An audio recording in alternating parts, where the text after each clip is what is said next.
Good morning, everyone. Droodles is wrong about a few things, at least in our personal opinion. I, Hans, will be reviewing Droodles tier list, and we're going to be going through it, not the whole thing, just the parts that we find contentious, and I am going to be reviewing it to the best of my ability. So, starting off, we have his ranking with the 113 GFT. The 113 GFT, I'm still unironically putting in the OP category. Okay, the 113 GFT. Is it OP? Probably. But for some reason, I just don't think that it is. Like we don't see 113 GFTs a lot, or even 113s. But when we do see some, they're not difficult to deal with, no matter what tank we are playing in. It could be the M454, it could be the Jagdtiger, it could be the Kampfpanzer 50 ton. It doesn't matter. Like yes, it hits hard. Yes, it has great penetration. The frontal armor is very good. But the 113 GFT, due to the mobility nerfs, is much easier to catch out. It's much easier to track on Circle of Death. It's much easier to outflank it. It's just much easier to deal with now, even as newer players like Klaus and I. We aren't the best in the world. We're not like 75%ers, and we can still deal with 113 GFTs with little to no problem. And whenever we do see them, they aren't really too big of a threat because, yeah, if they hit us, we're going to lose a lot of health, but then we can just murder them. Doesn't matter for tank. Like I could kill a 113 GFT and a Jagdtiger if I wanted to. Like it just doesn't matter. It's not a fair fight. In the regard to the Jagdtiger, because it's a tier 9 versus a tier 10, but give me a Kampfpanzer 50 ton, give me an AMX M4 Mle 54, give me a VK90 or Mouse or Motion, anything like that. We will deal with the 113 GFT. It does have sick frontal armor. Everything he says about it is right. However, it's just not that scary of a tank anymore. Used to be, but not anymore. It did get nerfed. It lost reactive armor and it lost a bit of its traverse speed. That traverse speed was necessary, and the reactive could have helped it stay alive longer when we were farming it in the butt. But the last rebalance. However, the 113 GFT did not lose its armor. It also did not lose DPM or accuracy. So the vehicle. And the accuracy is something else to be noted. We didn't really notice anything about the accuracy of this vehicle. Like, it's certainly not like Vanessa or Jagdtiger levels of derpiness, but it's not like Grill 15 levels of accuracy. It's good for the caliber, let's just say that. Vehicle actually has more alpha damage now, going from 640 to 650. It has still ridiculously strong armor that most tier 10 heavies cannot reliably pen frontally. Granted, on a ridgeline, hold down, visit 6 degrees of gun depression. Yeah, certainly. But what about when it's not hold down though? The WZ. Alright. Moving on, we have the WZ-121. On the bare statistics, yes. On paper, it sounds amazing, right? Like 420 damage per shot, so much this, that, the other thing, blah, blah, blah, blah, blah. But in reality, 121s are not hard for us to deal. Put it in strong instead of super strong. Like, it's a great vehicle on paper. However, in performance, it's very, very rare that we ever see a 121 do third on the team, second on the team, or even first on the team. The only problem you're going to have to run into with the vehicle is the ammo rack and the fuel tank because it's. What about the gun depression, Droodles? It only has 5 degrees of gun depression. That is terrible. It's a medium with no gun depression. How are you supposed to use 5 degrees of gun depression on a ridge line? It's much harder than you may think. Like, most people think, oh, just come up sideways.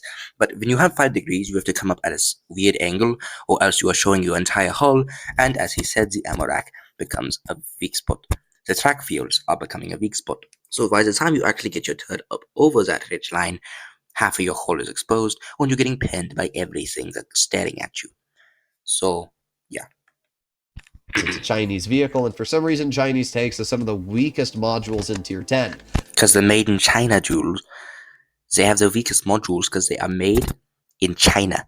If they were made in Germany, they would be fine. German ammo racks are some of the strongest in the game.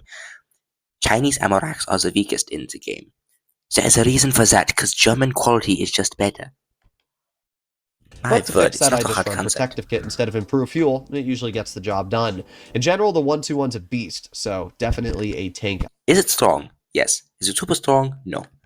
I would Not in consider our opinions, running. anyway.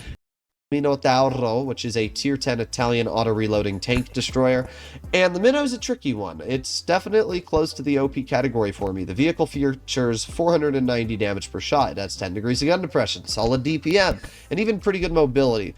But I do think the tank is not OP due to the fact that for most players it's a very easy counter, so I'll put it into the super strong category. I do Okay. Now, most people are going to think that we are disingenuous here because we didn't think that the 113 GFT was OP, but we would stick the Minnow in the OP category. We have a few differences between the two. First and foremost, we think that the Minnow is OP, and that is because of the level of armor that this thing has. Have you tried to penetrate the Minotauro, especially when it's hull down or even just hiding the lower plate on black ground? Have fun. If it has hatches, the hatches are so small that hitting them is nearly impossible unless you are face-hugging the thing in an E100.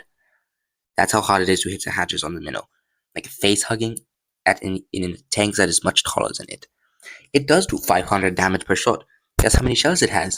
It has 3 shells, doing 500 damage per shot. With great penetration, or great accuracy. And third armor that's nearly impervious. In fact, it's probably equivalent to that of a 60 TP. It's close, if not equivalent to that of a Kranwagen. Have you lost your mind? Well, it's not even that immobile anymore. I think it used to be pretty immobile from what we have heard, but it's actually not that bad. Especially since the 113 GFT not only is less mobile than it used to be, but it lacks a turret. The Minotauro is semi-turreted. Even though it's not fully turreted, you still have a turret-like apparatus on the top of your tank. And that allows you to be more flexible, especially on red lines or when you're getting flanked by mediums, like when Klaus or I are in a 121B, or in an AMX M4 Mle 54 or a Kampfpanzer 50 ton, and we roll off to your side and track you in the 113 GFT, you are now screwed because you have no way of saving yourself. We are just going to farm you to death. We are going to ruin your day, ruin your game. No damage for you. You're going to die. In the Minnow, it's harder to do that because not only is it an auto loader, but it also has a semi-traversable turret, which means that when we start to roll off to your side, not only are you turning your hull, but you're turning your turret, which moves your gun faster onto target and allows you to do your 500 damage shot much quicker. And if you dump 2 shells and keep your third, you've now done around 1,000 damage, about 1,000 damage, depending on your rolls. You could do less, you could do more. It just depends. And in the 113 GFT, you have a similar reload to do 650 damage per shot, but the reload for the 113 GFT is about equivalent to that of the second shell on the Minnow, which means that by the time the 113 gets its second shot off to deal, 1,300 damage, the Minnow has done 1,500 damage. Because it shot 2 shells, reloaded once, and then shot that second shell again. It still has worse DPM, yes, but the 113 GFT it does not have a turret. It has very poor gun traverse. Its mobility is a lot worse than it used to be. It does not, and in the end of the day, the Minnow is going to do more damage than the 113 GFT in that situation. So for that reason, we would stick the Minnow at OP, and we would stick the 113 GFT in super strong. Moving on to the next tank. The Lion is also going to be the Lion's a tricky one. I'm tempted to put it into the OP category because of the tungsten and capabilities it features, but I'm going to put it into the super strong category. I think that's where it deserves to be. The Lion is incredibly capable. It's kind of like a Rinoceronte turned into a medium, and that's great. Ah.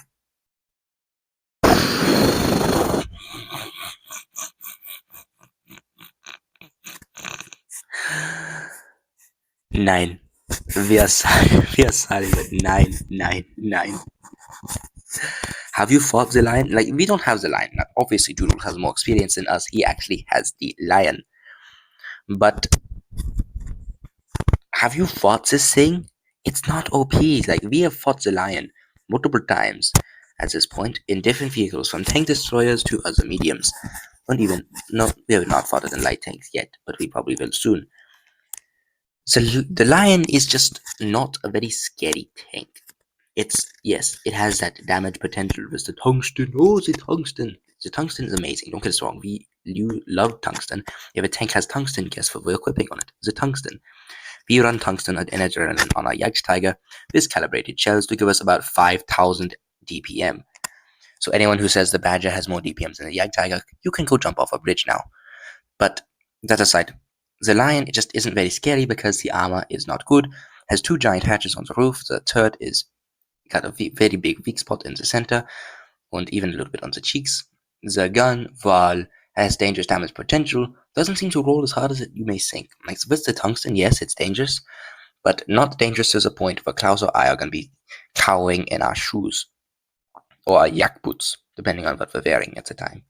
So, at the end of the day, the Lion is it dangerous? Yes, if played correctly. Again, when you deal with this current meta, everyone wants to play autoloaders, and most people are trash at the game. So the Lion is just not that scary because usually trash people are the ones who are getting it because of wargaming. Okay, let's hear what else he has to say about it. It's great. I mean, it's basically got a double shotgun. Never mind, let's just... I'm gonna be putting into OP. No. 99999. Why are you sticking that tank into the OP category? It is not overpowered in the least. Please stop it. Please. Save our sanity. Okay. The Rhino. Is it strong? Yes. It has the double shotgun. It has good DPM even when you dump the clip. It is a very interesting tank. It's very good, but it's not overpowered. We would definitely stick it in the super strong category any day of the week. Also, like Droodles, we don't believe in the bad category, right? But the Rhino, it does not belong in the OP category, in my opinion, because it's too easy to deal with. A hold down Rinoceronte is an easy pen for our Kampfpanzer 50-ton with premium. Granted, we run calibrated shells on our tanks, so heat pen is much higher. However, a Kampfpanzer 50-ton should not be able to pin a Rhino hold down, and that's not the Kampfpanzer's fault. The Rhino just doesn't have the strongest of turret armor. On flat ground, NICHT Tiger has a good chance of pinning it with standard ammo. Not a great chance, but a good chance. And if you talk about the whole armor of the tank, don't even get me started on the whole armor. This thing is butter. Like, the whole armor of the Rhino is just butter. You have to play it on a ridge line. It doesn't have that flexibility of flat ground or hold down. Like, for instance, the AMX M4 Mle 54. It's a 60 TP you can even play on flat ground. Like we said, the whole armor is not great, but it's troll enough so that you can deal with what you have to. But not the Rhino. The Rhino just does not have that. And for that reason, we would stick the Rhino in super strong due to its capabilities, but it's not an OP tank. Moving on, once again, AMX M4 Mle 54. Definitely not OP, but definitely in the super strong category. We can dig it. We personally have played the AMX M4 Mle 54. It's actually good. Do you want to know why? Because it doesn't play like a French tank. French tanks they have a unique playstyle. This tank, you play like a super conqueror. You play like what's it called? WZ-113 5A. You play like a 114 SP2. You play like an E100. You play like those tanks. Because guess what? You have the flexibility to. You are fast. You have good armor. You have stupendous DPM. On while the gun is derpy, once you equip a refined gun, it's not too big of a deal. Like, we hit some crazy shots. Like, you guys know how the T-57 turret is so small and thin at the back? We had just like the corner of a T-57 heavy turret. We aimed in on that puppy. Easy shot. No problems whatsoever. In that game, we only missed like 2 shots. And they were very hard to hit anyway. Like the corner of a 114 SP2 that was wiggling at a weird angle. We missed, but only by a little bit. When that was mainly skill issue on Klaus's part. So, at the end of the day, the AMX M4 Mle 54 Its gun is derpy, don't get us wrong, but it's not derpy to the point where you can't use it. We consistently do top on the team, high damage games, usually some great carries, because the tank is just too flexible. It's got gun suppression, turret armor, mobility, size, hull armor, ramming potential, cross-country efficiency, damage per shot, and really good penetration. Surprisingly decent accuracy. Like, yes, like we said, it is derpy. Vivo grants that. But it's not derpy to the point where you cannot use it. Like, I don't know, a BZ-75. You complain about the gun on this tank being derpy. Go play the BZ-75. Und then, with the 152mm gun, go play an IS-7. And don't aim in your shots 100%. And then come back and tell us that the AMX M4 Mle 54 has a derpy gun. Just try it, you know? Like, it's just too strong of a tank to stick in average or strong. It's not overpowered, though. So, that's our opinion on the AMX M4. The AMX 50B, yeah, it's not a loader, guys. It's not.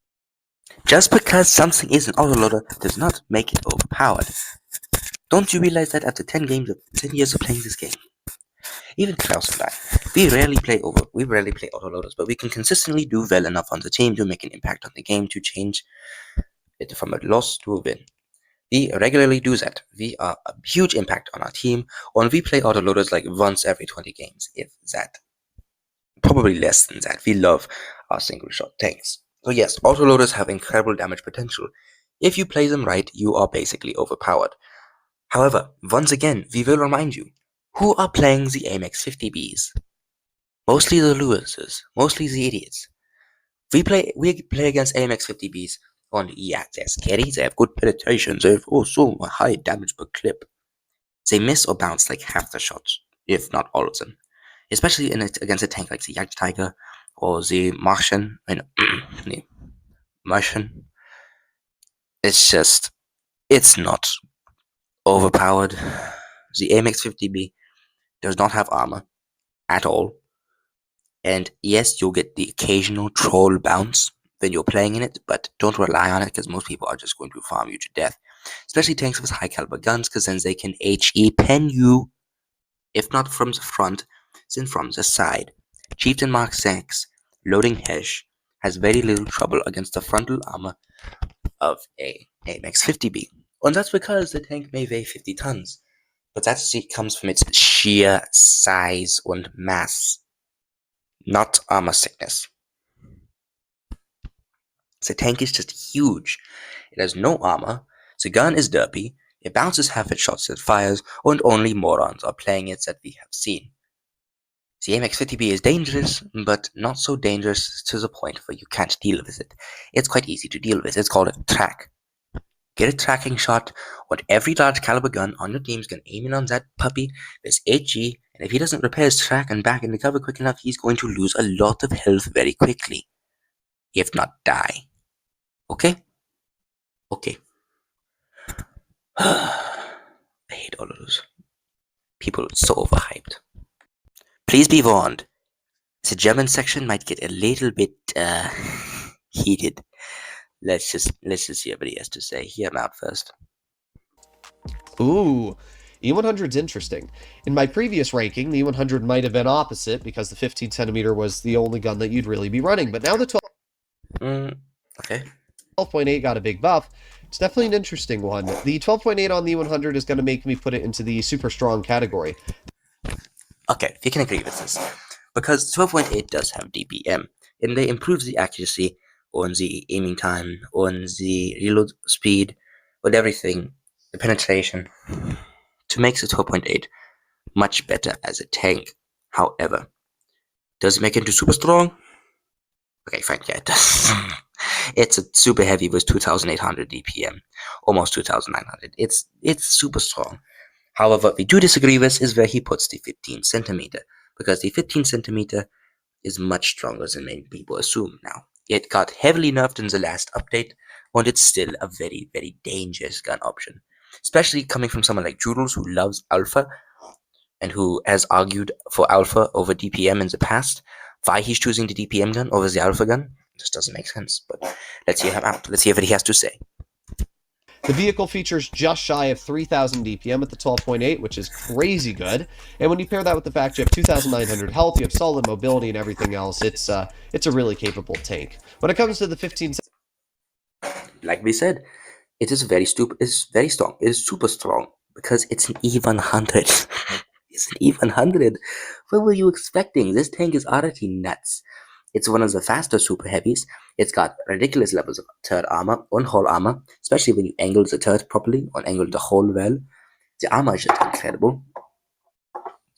It's got a crap ton of health. Like he said, 2,900 health, which makes it very dangerous and very hard to kill. Even hundreds are known for taking a long while to kill, just like mouse, because they are so healthy and so chunky. And have you tried ramming someone in the E100? I assume that you have, and if you have succeeded, then you know that this thing rams the crap out of people. 15 centimeter, it's going to go more into the strong category. We disagree. I very much disagree. Because that higher alpha gun, it's a high alpha gun. It does 660 damage per shot. It's got surprisingly decent accuracy on aiming time for the caliber of the gun. It's got amazing penetration, especially for a 15 centimeter on a heavy tank. Man, come on. It's not strong, it is super strong. We are wasting so much of our life on this video. It's taking so long. Okay, this next one is going to elicit a bit of a reaction, so be careful. Guess where we would stick this? Bare minimum, super strong. Watch where he sticks it. Waffen F1, definitely into the workable category. This tank was removed from World of Tanks PC because it was too overpowered. Guess what the tank could do? It could annihilate other tanks at its tier within seconds. Guess what the Waffen F1.0 can do? It can take off over half of a mouse's health with 3 shells in 5 seconds. In 5 seconds, you can take a full health mouse down over half of its health. This tank is not a frontline vehicle. Yes, you can get throw bouncers on the hull because it's based off an E100. But what you want to do is play it midline, behind your team, wait for the enemy to shoot, and then you nuke the enemy off the face of the freaking earth. Because that's what this tank does. It's meant to nuke people. Yes, you have the longest clip reload in the games that we can think of, 29 seconds. Granted, you still have almost 3,000 DPM. Why? It's at least in the strong category. We would probably stick it into super strong. Enough of the ranting about the Waffen F1.0. The mouse. Oh man, the mouse. Here's the deal. While I personally do not like the mouse that much, it is actually the highest win rate heavy and tank in tier 10. And I think it's down to the fact that it's too slow for the average player to kill themselves in. So while I do want to rank it in like the bleh category, I'll put it into like the average. I think that the I kinda, but not really. We'll give you an example. Yesterday morning, we were grinding the mouse on our Asia account as our tier 10. First tier 10 on our Asia account that we are getting from the tech tree. We already have the 121B that we got from a collector mod container, so no collector mod containers are not scams. Anyway, we're in the mission, right, on our Asia account, and we go on Naval Frontier up against tier 10 heavies. They have an E75, they have an E100, they have a 704, and they had another guy, I forgot which one it was. They had a mouse, they had a Foch 155.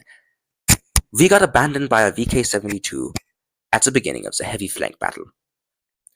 We personally pulled out, and effectively a less lower DPM, lower health mouse. We pulled out 3,914 damage. We blocked 5,275 damage. We got 4 kills.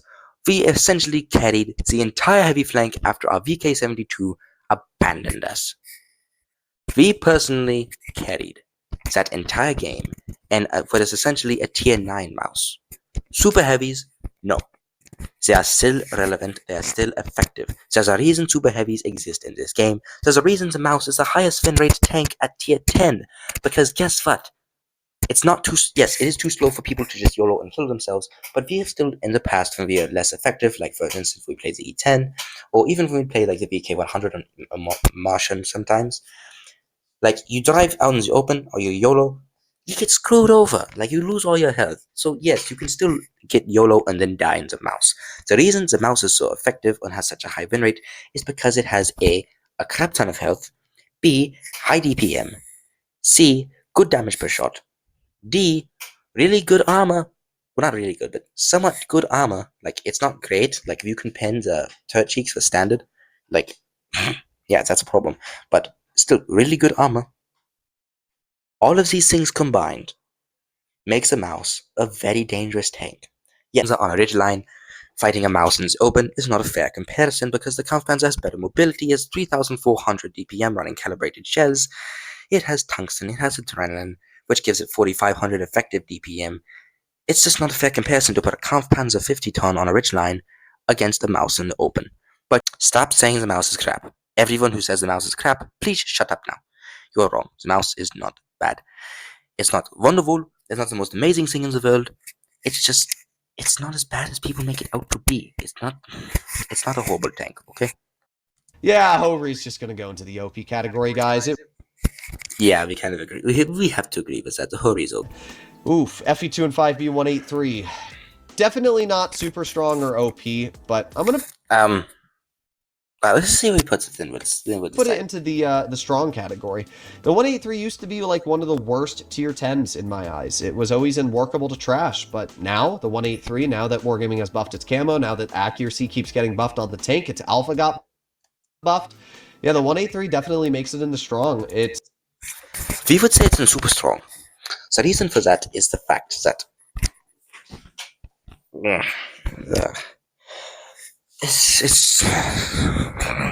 it's bad is all I can say. Bad black sheep. Have you got any wool for me today? It's going to make it into the super strong / OP category for us, especially for me personally, because 183's like with the camo on with the damage per shot. So it will be a 183 randomly sitting in the back or anywhere. If there's a 183 on the enemy team, Klaus and I will rarely poke ridge lines. Or if we do poke ridge lines, we'll generally be more careful or concerned about it. If you're playing in super heavy, a 183 can nuke a crap ton of your health off, making you as, or if not less effective than a normal heavy tank.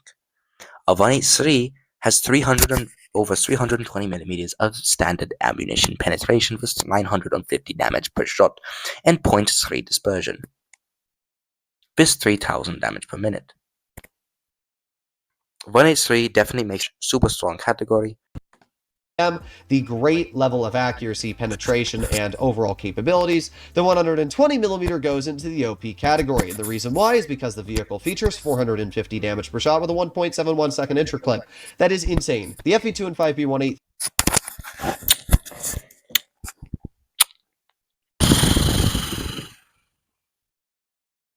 Is it overpowered?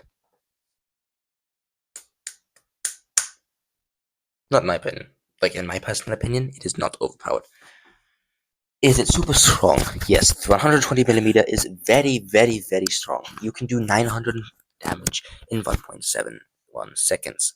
Again, incredible. It's accurate, it's got a quick aiming time with vertical calibration. The problem with the M-VI-Yoh is A, penetrating your shots, because the penetration, while really good, is not. It'll struggle sometimes. Like, V7 bounces against M-VI-Yohs somewhat reliably in tier 9s. So, second of all, if you miss or bounce one of your shots, you're only doing 450. So that's nerfing your DPM by quite a bit. Third of all, the armor is very good, but it's not, again, amazing. The M-VI-Yoh overall is a very good tank, but it's not broken. The mobility, yes, it's mobile until someone tracks you, which is very easy to do. The turret is pretty well armored until you notice those giant hatches on the roof. And if you stick your turret up in the air, people are just going to shoot the underside of your turret and penetrate that part. So you're either presenting two massive tumors on your roof, or you're presenting your entire chin to your opponent, which is not a good situation to be in. So you have to wiggle your tank around in order to get bounces. That's the only way we bounced M-VI-Yohs. Unless we missed them, we either missed them, they wiggle their turret around in a weird pattern, or we bounce them, or when they're looking dead at us, we just pin them. Just pen, pen, pen, pen, pen, pen, pen, pen, pen, pen, pen. Yeah. M6Yo. That's the M6Yo. So that's what we have to say about that one.